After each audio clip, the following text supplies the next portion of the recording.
Olá, queridos internautas, frequentadores do site diocesano da Diocese de Crateús. Neste mês de agosto, que é dedicado às vocações, eu gostaria, por mais estranho a princípio que possa parecer, falar um pouquinho das redes sociais. Nós cristãos aprendemos a viver a nossa fé em comunidades territoriais, ou seja, comunidades constituídas a partir da proximidade, da vizinhança.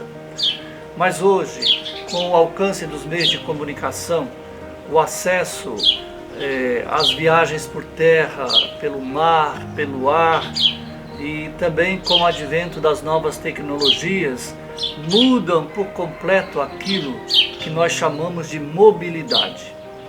Então parece não mais existir distâncias, o tempo também já não é compreendido de outra forma. Enfim, o mundo se tornou, como se diz, uma aldeia global, e nós todos vamos nos tornando de algum modo nativos digitais. Então o que aproxima hoje as pessoas não é tanto mais o território, claro que também, mas não é somente isso. Mas o que aproxima as pessoas são exatamente os diferentes vínculos que se vão tecendo lá no mundo do trabalho, onde eu pratico esportes, no estudo, em outros lugares de lazer, a afetividade, a pertença a uma comunidade religiosa. Isso aproxima muito mais do que propriamente a territorialidade. Então estes vínculos são alimentados hoje, são cultivados por relações virtuais, na maioria das vezes, através das redes sociais. E vão dando origem a uma nova modalidade de comunidade, que nós chamamos de comunidade ambiental virtual. Precisamos vencer, então, os preconceitos e entender que essas comunidades ambientais, e quando nós falamos de comunidade ambiental, ela pode estar numa universidade, ela pode estar numa escola de ensino médio fundamental, ela pode estar num hospital, numa fábrica, numa empresa, numa determinada rua, num lugar de lazer, num quartel, etc. Então essas comunidades virtuais, criadas nas redes sociais, elas podem também, por que não, ser um caminho e uma alternativa para as comunidades de fé que têm alguma afinidade ou compõem determinados ambientes. Então nós, enquanto humanidade, nós vivemos hoje uma fase nova da história da humanidade, com essas mudanças que são profundas e rápidas e que se estendem por todos os cantos da Terra. Tudo é muito transitório, tudo é muito provisório, sem muita consistência. Alguém já disse que nós vivemos numa sociedade líquida, num tempo de muita liquidez, de muita fluidez. Então, dentro desse contexto, se faz necessário buscar o equilíbrio entre aquilo que é privado e o coletivo, entre o virtual e o presencial. Não dá mais para ser somente do jeito que nós aprendemos tempos atrás. Então o planeta ele está atravessado hoje pelas autoestradas, nós poderíamos dizer, da informação. Ou seja, nada que acontece num determinado lugar do mundo permanece fora do conhecimento. Tudo é trazido para dentro da nossa casa, tudo passa pela palma da nossa mão, pela telinha de um celular, de um notebook e por aí afora. Então a internet, o mundo virtual, permite-nos fugir da perda do outro. Tempos passados, quando alguém se distanciava, era uma tragédia.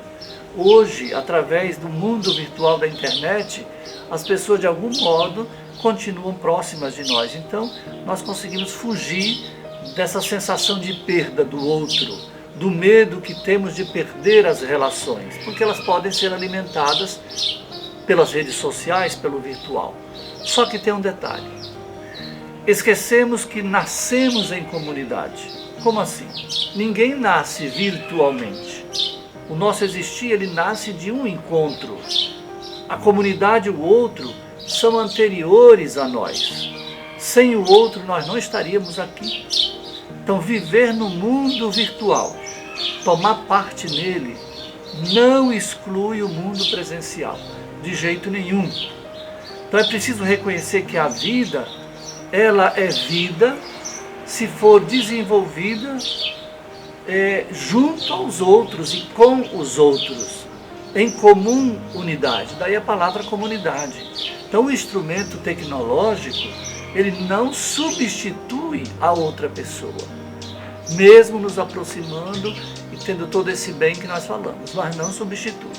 Então a inovação não está na ferramenta, no instrumento tecnológico, mas no uso que se faz dele.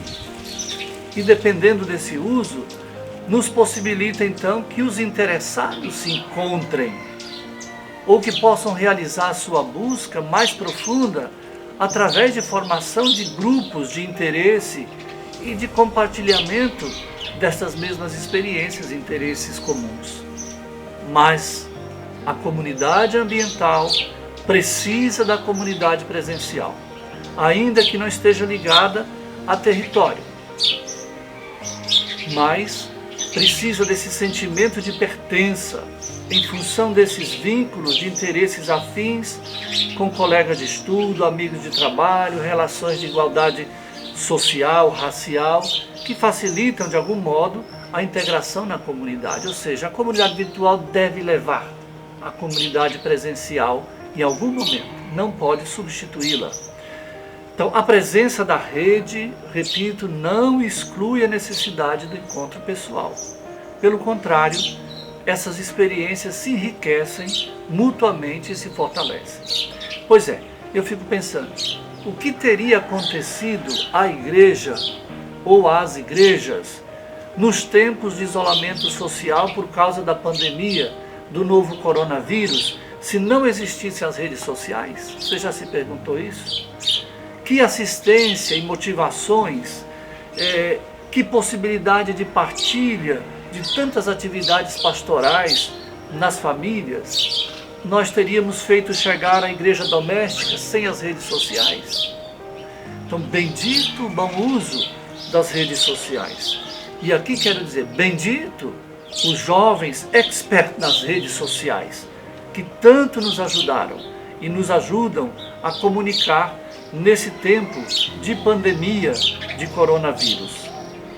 Jovens que nos ajudaram a nos comunicar, irmãos e irmãs, com as nossas capelas, com as nossas comunidades, com as nossas famílias, nesse tempo em que as capelas estão fechadas, mas que a igreja continuou viva.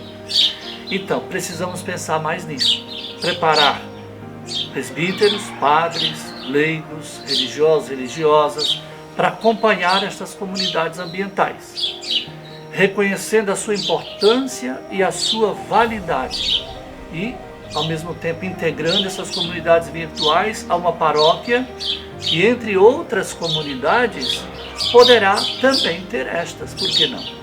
Ou quem sabe até criar paróquias ambientais, onde o padre acompanha essas comunidades virtuais lá onde elas se encontram, promovendo aquele encontro. Na escola, no hospital, na rua, na fábrica, no quartel, nos pontos turísticos, etc. Então o futuro, meu amigo, minha amiga, aponta para a coexistência de paróquias com comunidades territoriais e ambientais. E a sua caminhada deverá ser incluída nos planos diocesanos e paroquiais de nossa ação evangelizadora. Está aí o desafio.